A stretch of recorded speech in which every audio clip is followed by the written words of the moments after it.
Okay, first of all, good evening, good afternoon, or good morning, depending on when you got up, and I think it's afternoon here in New York, right? My cities run together, my time runs together. I don't even know. All I know is a beautiful day the Creator has brought, and I'm very happy to see such beautiful faces. Assalamu alaikum, and also hello. I was getting fascinated by the brother who had on the kippah and the Moorish scientist. My father was a Moorish scientist. My father's from Jamaica, and I spent a lot of my early life in Jamaica seeing things that people said couldn't happen because my mother was a conjure woman, if you know what that means. So I was exposed at the very early days to the mystic side. One of the things that I understood outside of the Masonic leagues, and if there are Masons here, please don't get offended, I have taught Masons, okay? The Moorish temple scientists probably come closer to truth than anyone that I know.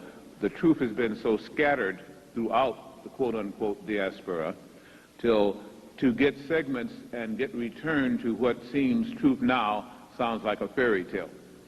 I definitely want to talk with that brother again, and I almost wanted to say, hey, don't call me up yet. I want to hear some more.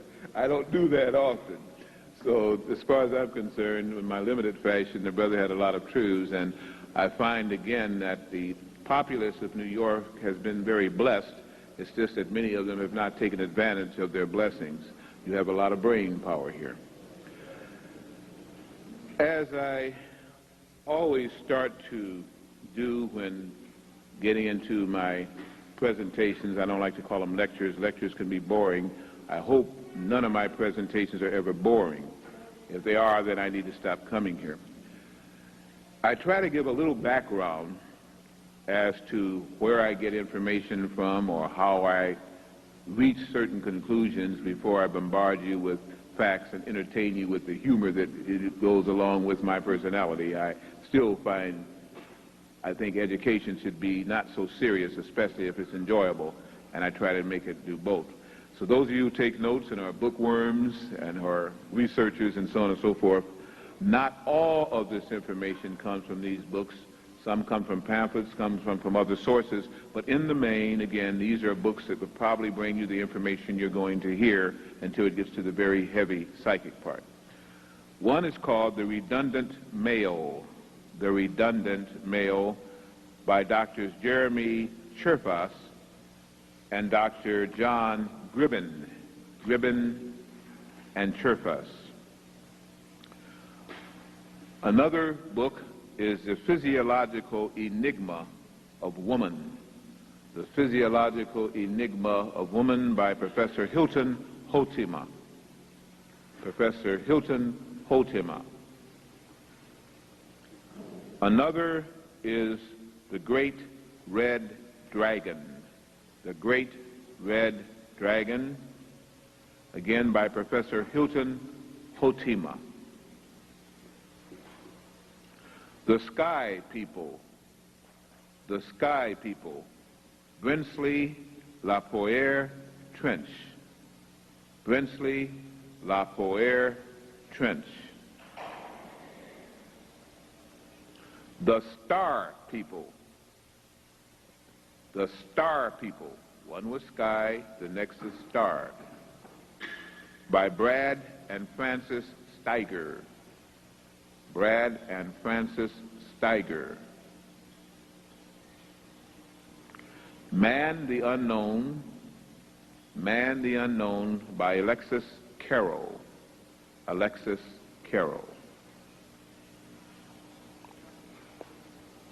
Let me also say that at the beginning, many females could save themselves a lot of physical problems by continuing what they did when they were very young girls, 3, 4, 5, 6, 7, 8, 9, and 10, standing on your head either once a day or twice a day for at least 3.5 to 5 minutes. I start that at the very beginning. I give you your $5 worth at this time.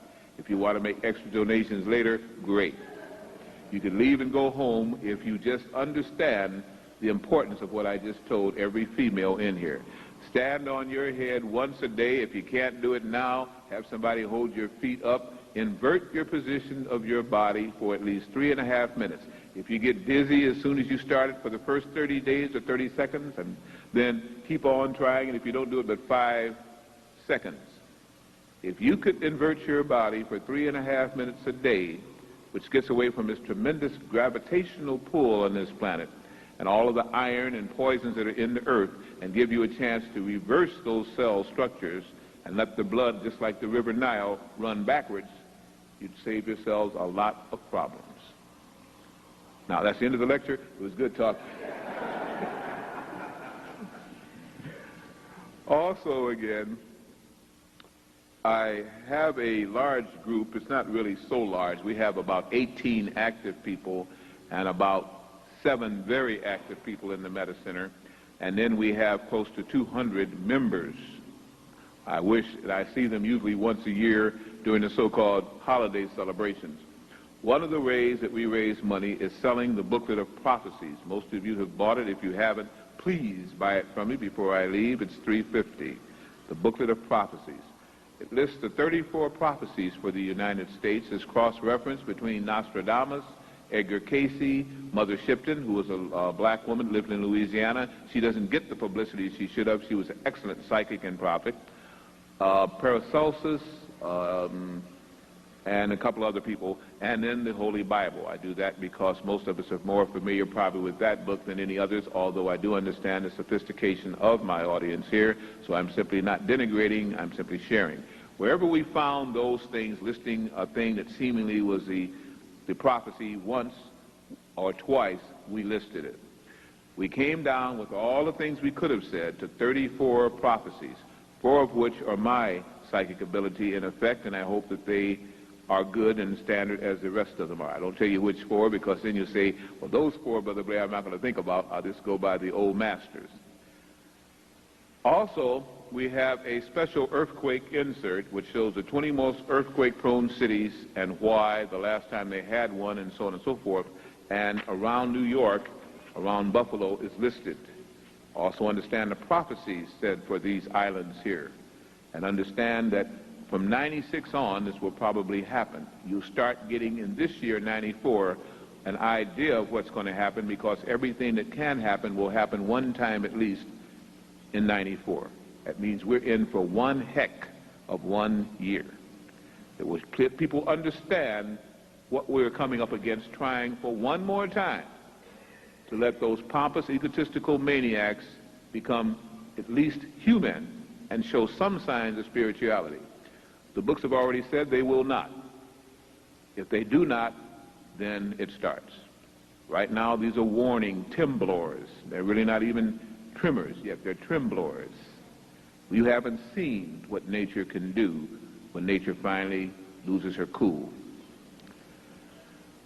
Today, I heard your president speak and say what was going to happen tomorrow if Bosnia-Herzegovina and Serbs don't do right. Well, this has already been pre-planned. Already the undertakings are not for the purpose you see, and you'll find it out when you see those kind of troops in your streets in 1996 and 97, in the streets of the United States. They will not use the troops from here, they'll use foreign troops. The foreign troops will show you no mercy. Most of them can't even speak the English language. There are a lot of prophecies, and you're in the time for the fulfillment of those prophecies. I say, as the days seem to run by and quicken, you'll see time is speeding up. Some of you already have noticed that. It is not a joke. Time, as we understand it, is speeding up. You are going to be quickened. You wouldn't be sitting here today when you could be doing other things. You wouldn't have been here last night when you could be doing other things unless there's a quickening spirit within you that needs food, the real manna from heaven, spiritual food. So, as always, and I'm not joking with you, I'm very, very happy to be here. I wouldn't do anything else if I could, and I'd be very sorry if the Creator did not grant me at least a subsistence and hopefully a good life in speaking to people and sharing the little information that I have. And by your presence here, you make my life worthwhile, and therefore I give as openly and as much as I can. Sometimes I get carried away. Stop me. Usually on the question and answer, it all gets carried out. Today, I want to share with you what was advertised as the Woman Lecture. It's either been called, in general, the True Story of Woman or the Womb Man Lecture. Already, the brother kind of took my thunder and gave you a punchline, so I'm going to have to see if I can find some other punchlines now, because he was sharing with you again one of the secrets about the true creation of Earth, woman, and what a patriarchal male society has done to try and take her away from her proper vestitures. Females in general have a lot of problems with other females. Housewives in general have a lot of problems and distrust for the working girl and the working woman. The women who work with the husbands of housewives are thought of by housewives to be the biggest threat on the planet. Not the earthquakes and tornadoes, but the woman that the man sees every day and has to work with her. We find again that most of the secretaries, co-workers, and now executives and sometimes bosses are females who are ruling their men, and the men have to sycophant in order to keep their jobs. So not only is there a problem in the immediate nuclear family, but there's a problem on the job. Women scrutinize women very, very closely. The appraisal of a woman for another woman is such that I find men pale by comparison in their criticism or critiquing of either males or females. It takes a woman to tell you about a woman. But also there is a bonding amongst females that I don't find amongst males in general outside of the sports arena and fraternal groups. It is a mutual benefit and understanding what suffering is all about. Now, it's terrible to say that all females suffer, but if you listen to some of the conversations, as I've been privileged to do so, and have shared with you conversations as I would act as a panel organization or moderator for panels of women, every woman feels in general that she is put upon or has gone through pain that nobody except another woman could possibly begin to understand, and one of such pains, of course, is the miracle of childbirth. I have heard women say there is no pain a man can endure that rivals that of childbirth, and yet I see women getting pregnant all the time and looking forward to carrying children, so I say something's wrong, you're lying to me. There must be a pleasure that comes with that pain that is undescribable, because I wouldn't go through it twice. Somebody would get killed. So, not being a female, but admiring and loving the female, I say there are certain special things that you do and have that obviously you don't quite share honestly with the male, and so I've tried to pique your scenario by researching and studying you. Let me state also at the beginning that there are many ways now that women get on top of our society. White women, especially now, dominate our society. Black women try to dominate a society which has been usurped, and I won't spend time with that because most of you are more than familiar with the history, so-called black history, Afro-American, Kemetic history, interchanging with America. But I will say this. Whether it is sexual wiles or womanly ways, the woman usually gets her way in the long run with any male. It just depends on how far she's willing to go in mind or in body. But usually knowing herself, she can get her way. Why do I preface all of this first? Because it is now getting to be almost a crime to be a true female, to be a real woman. And those that strive to be feminine, whatever that means, and to be a real woman really catch it from others who feel that they don't want to be that type of female and a real woman. I say to you this, be what you have to be, and be it proudly, but don't be hypocritical. Do what you have to do, but do it with the understanding that your consciousness is as good as anybody else's consciousness, and if you at least do that When you pay for it, good or bad, you will know why you are paying for it. I did research, and I start off very basic. And I looked into the encyclopedias and the dictionaries, and I got the following explanation for the following words, and I share them with you. Woman, an adult female human being. Any problems with that? Most of you agree? At least we start out in agreement. Womanhood, the time or condition of being a woman. Pretty fair in comprehension, understanding? You still with me, all right? Girl, a female child or a young unmarried woman.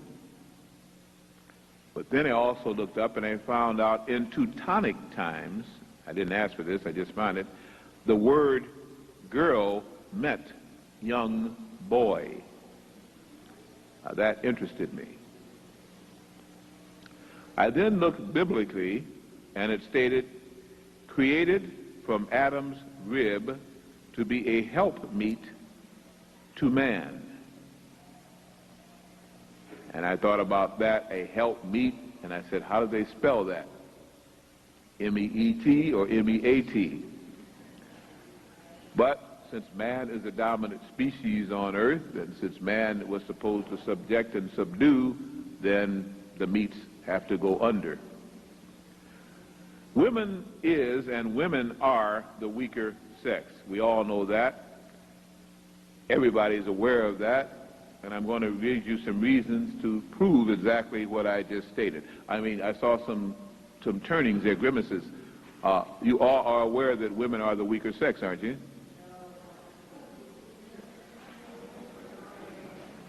We didn't stay in agreement past 3 statements. Some of you actually believe that woman is not the weaker sex? It's going to be a long afternoon. Well, let me try to educate you as to why these are truths. Throughout the world, there are more widows than there are widowers.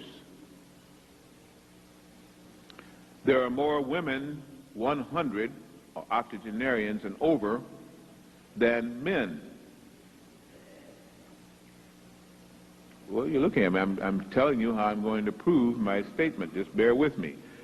The female body, on a worldwide consideration, retains the characteristics of youth much longer than does the male body.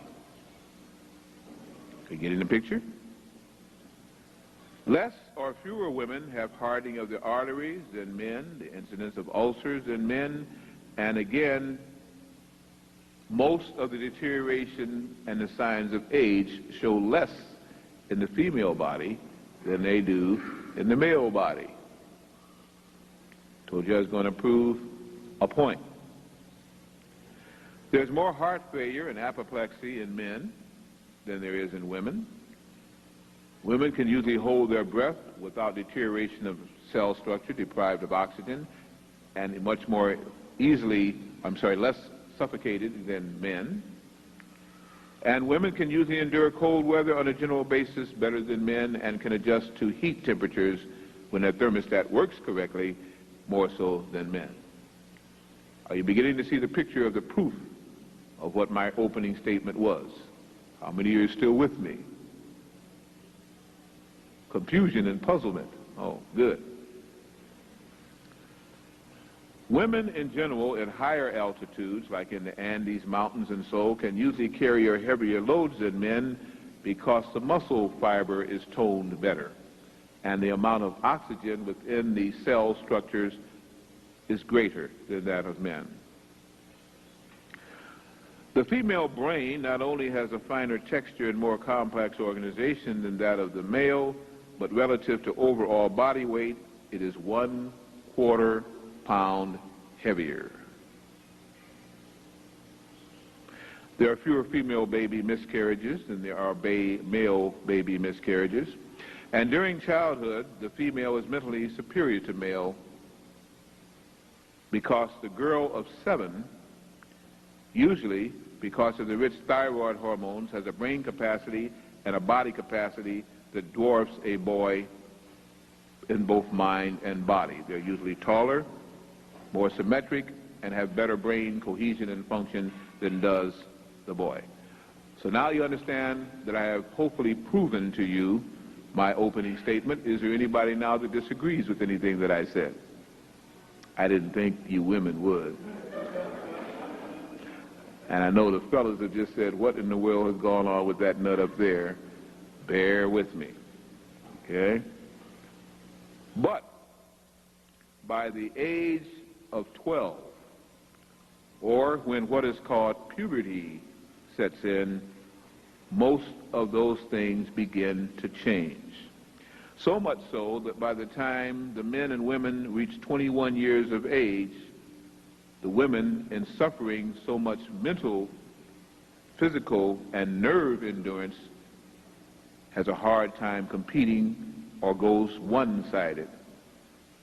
What happens between the time of birth, puberty, and maturity of the age of 21 is where this lecture really begins. What happens is based on one word, in effect, men. It is based on menstruation. Menstruation. Many times it is pronounced ministration. That is not correct. But one thing is, it starts with men. Menstruation. Menstruating women in general lose calcium, thyroxine, iodine, phosphorus, lecithin, vitamin E, vitamin B1, 6, 12, 2, 6, magnesium, manganese, iron, copper, zinc, and sometimes for some women this starts 2 weeks prior to the menses. You think about that. Calcium, for instance, stabilizes the nervous system. Phosphorus is found in all healthy, normal cells. Iodine causes the growth and maintenance of the thyroid gland, and this is why the thyroid gland in women tends to swell during menstruation. I give you another key so you don't run off and spend all your money at the doctor's. I repeat that. That's why the thyroid gland in women tends to swell during menstruation. Science has proven that the birth of congenital idiots increases when one travels inland where the soil and the food lacks iodine. Iodine is also an essential element for the maturation and maintenance of healthy female cells. What is very interesting is that not all women on this planet menstruate. Also, not all women on this planet have ever menstruated. But all women think that all women do. Let me also spend a little time with that concept. Most Hindu women do not, and definitely did not, menstruate. One of the last famous Hindu women to achieve prominence on a world stage was Indira Gandhi, who, until she started doing certain things and making certain practices as she toured the world, readily admitted she had not suffered a menstrual period until she began to do these things. Had she but followed her religious undertakings, maybe it never would have started. Most ancient African or Kemetic women did not menstruate. Not Belkis, not Hypatia, not any of the so-called queens of Africa seemingly did once they began to have knowledge of self. The Oracle of the Delphi, according to the Greeks, were a group of women who pontificated and led Greece through its heyday. It was not led by the warrior men. They did the fighting. The thinking was done by the oracles, and many of the oracles were females. They are said that the oracles did not menstruate. We hear a lot of talk about the Amazon women, the Teutonic women, the Gauls, the West African Watetas, the East African Bossamans, the Andambes of the Congo. Most of these oceanic women and most of these Kemetic women did not menstruate. These women were the strong women of our history. And in many cases, they could grow to be 7 and 8 feet tall. That's why amongst the Watusi and the Watusi women, when they told you of their diets and things that used to be different, they have some of the most tall, or the tallest women and persons, in fact, on earth itself. The Old Testament said, and the ancient Hebrews said, that menstruation was unclean, and that a woman should be confined until cleansed of her issue. But understand again, a lot of that book was tampered with by a patriarchal society, and if you're not aware of that, and I think most of you should be, then we have a lot of interaction that we could go through. With the advent of monogamy, and now I'm thinking about Africa, monogamy, by what we would call the Christian forefathers who wanted their church to really flourish, came the taught, learned sensation that menstruation was correct, menstruation was necessary, and was the woman's paying for her sins for having made Adam eat the apple and now must also bear her child in pain and affliction. And many of you bought that, didn't you? I state to you that menstruation is not a cleansing process. It is only the result of the deterioration of the egg, unfertilized, and that men have perpetuated a myth that women collectively have bought, and I can at least begin to forgive some African Kemetic women because they didn't have too much of a choice. In their old habitats, in their old lands, many of them, as I say, were taught better. I'm going to now talk to you as adults, if I already haven't, and I hope again you will accept these things with an adult mind, and then on the Q&A, talk to me, question me if you will. The whites is a street slang for a term called leukorrhea. It is an issue, a secretion from the vaginal area which women sometimes suffer from. If the womb becomes catarrhal, has mucus, has a cold, the whites is one of the results. The inflammation of the uterine lining produces, in many cases, menstruation, and many things can cause that, as we shall talk about. The fluids lost in leukorrhea, or colloquial on the street, the whites, are important vital substances. Lipoids, alkaline lactates, natural sodium, potassium, calcium, plus brain and nerve foods in the form of lecithin. In fact, the mucous corpuscles present in leukorrhea are presently hemoglobin capable. What do I mean by that? It means that they are capable of forming human blood-carrying, oxygenating corpuscles. So not only does a woman then suffer the menses, but if she also has leukorrhea, she is constantly losing the ability to build life-giving blood cells, which anyone knows without that the body does what? Deteriorates. Some women are on a constant menses. And then you wonder why some women are very irritable, very agitative, anemic.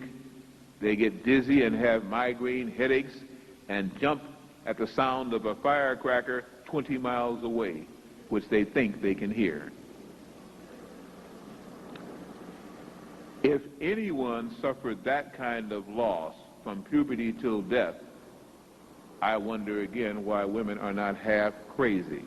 There are some men and other women that say they are. I didn't say it. I say, faced with that loss, we could have a problem. I state that if the menses was cessated, if it stopped, if the blood loss and even the alkaline lipase loss was ceased and stopped, then not only would women be very strong, and they wouldn't be intuitive, they would be psychic, but they also could give birth to babies without a man being anywhere around. And there is the key to your problem and your problematic solution. You've bought into the coats lie, the white coats lie, the medical doctor's lie, which came about under a patriarchal system. If you start understanding the cadavers that were messed with in England and France at the turn of the 17th, 18th century, and experimentation still goes on. In fact, they, by law, are given under the caduceus the right to practice. And the practice is upon, in many cases, you as females.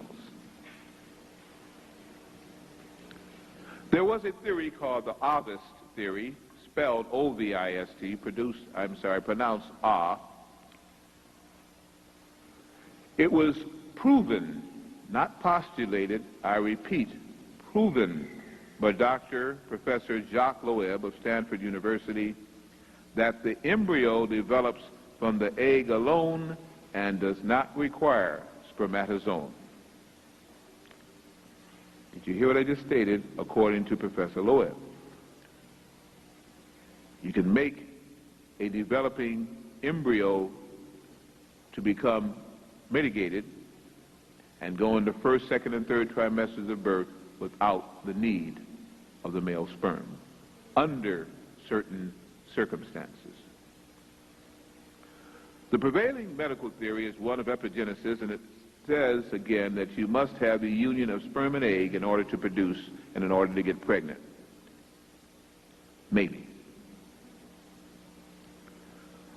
To start this and give it practicality, we have to go back to a basic concept that some people still are not sure about. I state that women had to have been created before men, or formed before man, because you cannot get a man from a man, you cannot get a woman from a man, but you can get a man from a woman, and you can get a woman from a woman, and think about that. Any problem with that statement, that compound complex sentence? I don't have one. This is what the old church, the Church of England,